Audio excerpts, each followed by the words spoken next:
만 명의 아이에게는 만 명의 해답이 존재합니다. 안녕하세요. 메스몽 이혜준입니다.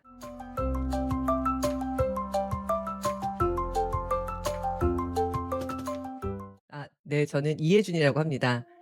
학부에서는 수학 교육을 전공했고요. 교육학으로 박사학위를 받았는데 전공은 영재교육이었어요. 그리고 사실 이제 이것보다 더 오랫동안 해온 일이 있죠. 오히려 공부는 중간에 끊어지기도 그랬지만 쭉 한 25년 정도 지속하고 있는 일이 있는데요. 그거는 현장에서 아이들을 지도하는 일입니다. 저는 초등학교, 중학교, 고등학교 아이들까지 다 가르쳐 봤고요. 현재는 한 20년 정도 넘는 시간 동안은 초등학교 아이들에게 초, 중, 고 수학을 가르치는 선생님이고 학원을 운영하고 있는 원장이기도 합니다.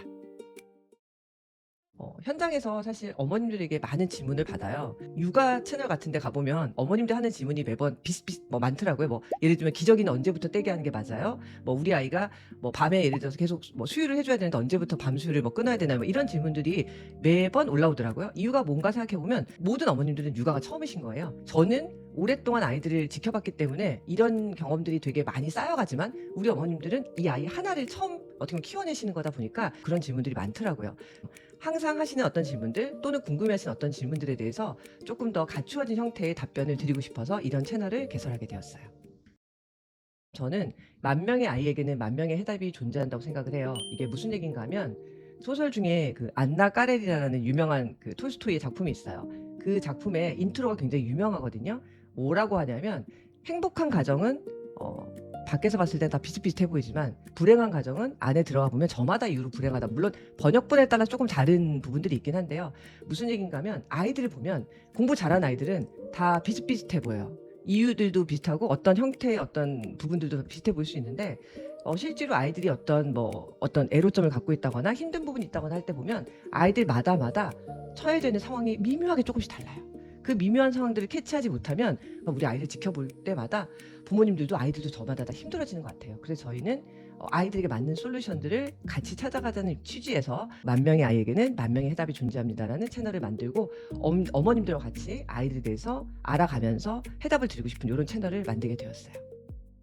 저는 사실 이게 되게 제일 부담스러운 부분 중에 하나인데요. 제가 처음에 이제 유튜브 채널 같은 걸 만들고 싶다 또는 인스타 같은 데서 이런 영상들을 찍고 싶다고 했을 때 주변에 많은 분들이 저한테 "로드맵을 짜 줘야 된다."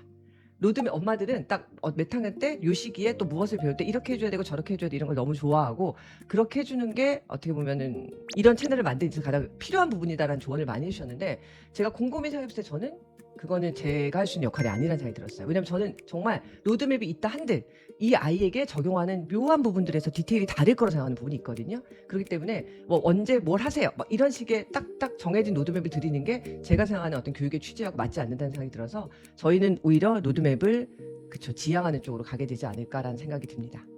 저는 이런 로드맵들을 만드신 분들이 잘못됐다 이런 의미가 아니고요.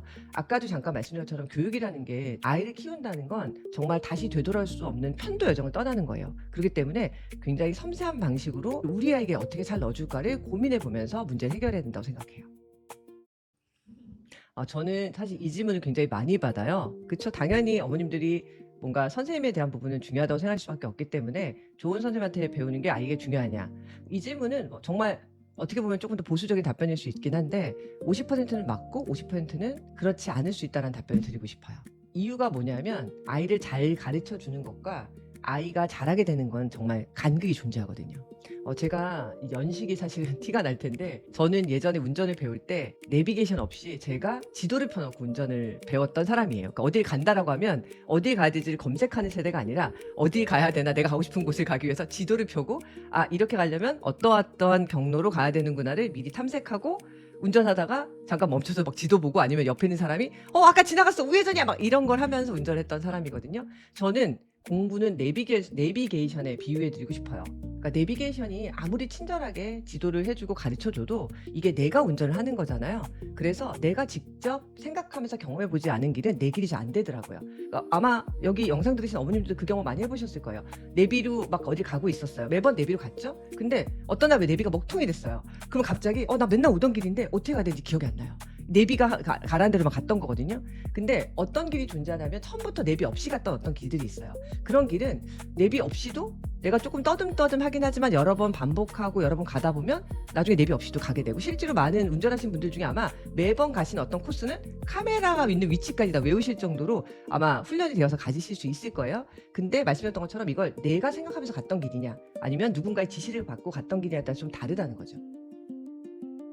네, 정확히 저는 적용된다고 생각해요. 아무리 좋은 선생님한테 아무리 좋은 풀이 들었어도요, 아이가 마음으로 받아들이지 않았으면 다음번에 선생님 없이는 그 길을 혼자 못 가더라고요.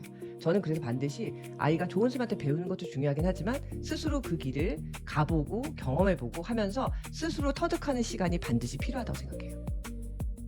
저는 그래서 좋은 선생님이란 아이에게 좋은 길을 잘 가르쳐 주는 것뿐만이 아니라 아이가 좋은 길을 잘 찾아갈 수 있도록 옆에서 잘 지켜봐 주실 수 있는 동반자 같은 존재라고 생각합니다.